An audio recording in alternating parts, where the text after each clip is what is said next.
ایک دوسرے کے ساتھ تعلقات۔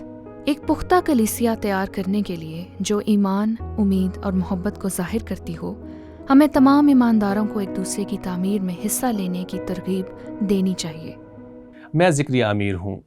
یہ اصول دراصل پچھلے اصول اور ان اقتباسات کی توسیع ہے جو یسوع مسیح کی آمد سے متعلق ہیں، لیکن اب پولس اس سلسلے میں زیادہ مخصوص ہو جاتا ہے کہ یسوع مسیح کی آمد کے لیے کس طرح تیار رہنا ہے، اور پہلی چیزوں میں سے ایک جسے میں نے یہاں آیت 12 سے عنوان کے طور پر درج کیا ہے، ہمیں سننے اور سیکھنے کی ضرورت ہے۔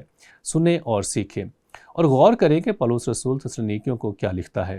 اور اے بھائیو، ہم تم سے درخواست کرتے ہیں کہ جو تم میں محنت کرتے اور خداوند میں تمہارے پیشوا ہیں اور تم کو نصیحت کرتے ہیں، انہیں مانو، اور ان کے کام کے سبب سے محبت کے ساتھ ان کی بڑی عزت کرو، آپس میں میل ملاپ رکھو۔ دوسرے لفظوں میں وہ جو کہہ رہا ہے وہ یہ ہے، یقینی طور پر ان لوگوں سے سیکھیں جو آپ کو سکھانے کے لیے مقرر کیے گئے ہیں، اور مسیح میں ہماری ترقی، ہمارے ایمان، ہماری امید، ہماری محبت اور خاص طور پر ان عظیم سچائیوں کے سلسلے میں آپ کی رہنمائی کریں، یسوع مسیح کی دوسری آمد کے لیے تیار کریں۔ میرے عزیزو، آپ دیکھتے ہیں خدا کے پاس ایک منصوبہ تھا جو پولس رسول اور دوسرے مشنریوں، دوسرے رسولوں کے ذریعے کلیسیا میں بزرگوں اور روحانی پیشواؤں کو مقرر کرنے کے لیے بنایا گیا تھا، تاکہ ان نئے ایمانداروں کی رہنمائی اور تعلیم دی جا سکے، ان کو ایمان میں استوار کرنا تاکہ وہ یسوع مسیح کے ساتھ چلنے کا طریقہ سیکھیں اور ایمان اور امید اور محبت کی ان خصوصیات کو ظاہر کریں۔ تاہم وہ اس حقیقت سے آگے بڑھتا ہے کہ ہمیں ان کی بات سننی چاہیے جو ہمیں سکھانے کے لیے مقرر کیے گئے ہیں، اور ان کا احترام کریں۔ لیکن وہ کہتا ہے ایک دوسرا پہلو بھی ہے، جیسا کہ یہ تھا اس کی توسیع، اور وہ یہ ہے کہ ہم سب کو ایک دوسرے کی تعمیر میں شامل ہونا چاہیے، اور وہ اس کے بارے میں بہت مخصوص ہو جاتا ہے۔ اور اس طرح ہم اس آغاز کے بارے میں آیت 14 میں پڑھتے ہیں، اور اے بھائیو، ہم تمہیں نصیحت کرتے ہیں کہ بے قاعدہ چلنے والوں کو سمجھاؤ، کم ہمتوں کو دلاسا دو، کمزوروں کو سنبھالو، سب کے ساتھ تحمل سے پیش آؤ، نہ صرف اپنے لیڈروں کی بات سنیں اور ان کا احترام کریں، بلکہ آپ سب کو اس عمل میں شامل ہونا چاہیے۔ یہ عمل کیا ہے؟ بے قاعدہ چلنے والوں کو سمجھاؤ۔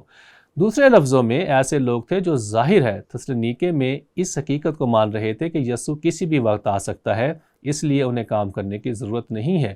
ان کا ایک مسئلہ تھا، وہ بیکار تھے، اور پولس اس بارے میں خاص طور پر دوسرے خط میں بات کرتا ہے۔ دوسرے خط میں بے قاعدہ چلنے والوں کو سمجھاؤ۔ اب ہم عام کر سکتے ہیں اور کہہ سکتے ہیں، آئیے ایک دوسرے کو والد کے کاروبار کے بارے میں حوصلہ افزائی کریں، وہ کرنا جو خدا کی مرضی ہماری زندگی میں ہے۔ دوسری بات یہ ہے کہ کہا کہ بے قاعدہ چلنے والوں کو سمجھاؤ۔ آپ سب کو حوصلہ شکنی میں شامل ہونا چاہیے، اور ہمارے ارد گرد ایسے لوگ ہیں جو حوصلہ شکنی کا شکار ہیں۔ ہم ایک ایسی دنیا میں رہتے ہیں جہاں مشکلات ہیں، چیلنجز ہیں۔ میں آج ہی ایک بھائی سے ملا اور میں نے کہا کیا آپ کی حوصلہ افزائی ہوئی؟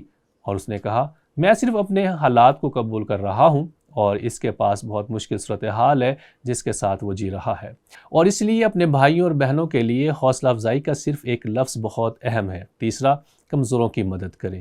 واہ، ہم لوگوں سے گھرے ہوئے ہیں جو کمزور ہیں۔ ہمارے پاس کمزوروں کی خدمت کرنے کا ایک شاندار موقع ہے، جو جسمانی طور پر کمزور ہیں، جو روحانی طور پر کمزور ہیں، اور جو جذباتی طور پر کمزور ہیں۔ حوصلہ افزائی کرنے والا بننا۔ چوتھی بات، کمزوروں کو سنبھالو، سب کے ساتھ تحمل سے پیش آؤ، اور یہ روح کے پھل کا ایک بہت اہم پہلو ہے۔ روح کا پھل واقعی محبت اور ایک دوسرے کے ساتھ صبر اور مہربان ہونے سے متعلق ہے۔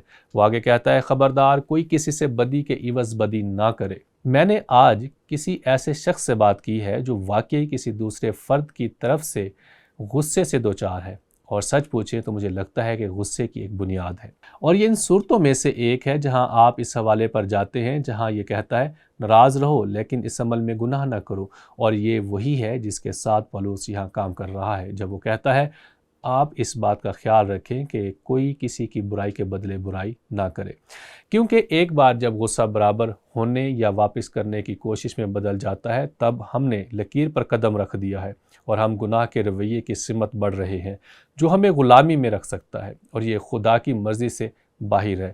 تو وہ صرف انہیں یاد دلا رہا ہے کہ ایسا نہ کریں۔ وہ آگے کہتا ہے لیکن سب باتوں کو آزماؤ، جو اچھی ہوں اسے پکڑے رہو۔ ٹھیک ہے، وہی ہمیں مصروف رکھے گا جب تک کہ یسوع مسیح دوبارہ نہ آ جائے۔ اس لیے یہاں پولس رسول ان ایمانداروں کو نصیحت کر رہے ہیں کہ وہ ان لوگوں کی بات سنیں جو انہیں تعلیم دے رہے ہیں، بلکہ ایک دوسرے کی تعمیر میں یسوع مسیح کے جسم کا حصہ بننا بھی ہے۔ تو میرے پاس جو سوال یہاں ہے وہ یہ ہے کہ ان مخصوص افعال کو دیکھتے ہوئے جو ابھی شمار کیے گئے ہیں، پولس کے خط سے آپ اپنے کلیسیا میں سب سے بڑا تعاون کہاں کر سکتے ہیں؟ اور میں نے سوچا کہ میں یہاں کیا کروں گا، بس ان کو دوبارہ لانا ہے تاکہ آپ انہیں دیکھ سکیں اور میں انہیں پڑھوں گا۔ لیکن جیسا کہ میں انہیں پڑھتا ہوں، میں چاہوں گا کہ آپ اپنے آپ سے یہ سوال پوچھیں، ان میں سے کون واقعی مجھ سے اس لحاظ سے بات کرتا ہے کہ میں یسوع مسیح کے جسم میں دوسروں کی حوصلہ افزائی کے لیے کیا کر سکتا ہوں؟ تو ایک بار پھر وہ یہاں ہے، بے قاعدہ چلنے والوں کو سمجھاؤ، کم ہمتوں کو دلاسا دو، کمزوروں کو سنبھالو، سب کے ساتھ تحمل سے پیش آؤ، خبردار کوئی کسی سے بدی کے عوض بدی نہ کرے، بلکہ ہر وقت نیکی کرنے کے در پہ رہو، آپس میں بھی اور سب کے ساتھ بھی۔ ٹھیک ہے، اس کے پیش نظر جو پولس نے کہا ہے جو ہم پر لاگو ہوتا ہے اور تسلونیکیوں پر بھی، میں اصول کو دہراتا ہوں، ایک پختہ کلیسیا تیار کرنے کے لیے جو ایمان، امید اور محبت کو ظاہر کرتی ہو، ہمیں تمام ایمانداروں کو ایک دوسرے کی تعمیر میں حصہ لینے کی ترغیب دینی چاہیے۔